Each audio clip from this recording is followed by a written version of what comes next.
আজকে সোমবার, সপ্তাহ শুরু। কিন্তু ইস্টার মানডে বলে না সব জায়গায় এখানে ছুটি। আর এখানে তো আগেই বলেছি যে ইস্টারের সময় দোকানগুলোতে কত রকমের ডিমাকৃতি চকলেট বিক্রি হয়। তারই মধ্যে আমরা একটা নিজেদের জন্য কিনে এনেছি।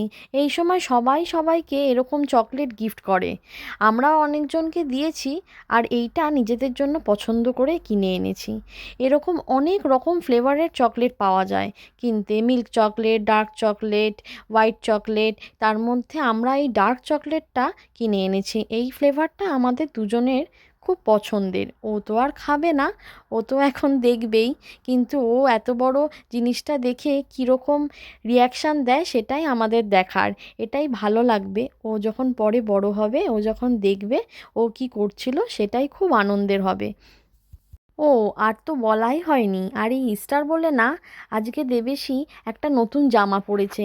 দেখুন কত রকমের র্যাবিট রয়েছে ওর জামার মধ্যে। এবার দেখি এত বড় চকলেটটা যখন খুলেই ফেলেছি কেমন হয় খেতে। প্রথমে তো ভাবছিলাম খুব বোধহয় শক্ত হবে। আমি তো তাই চোখ বন্ধ করে কামড় বসালাম, কিন্তু না, দেখলাম একদম ভেতরটা তো ফাঁকাই। আর যেমন চকলেটে বারগুলোতে কামড়ালে যেমন যতটা প্রেশার দিতে হয় ঠিক ততটাই।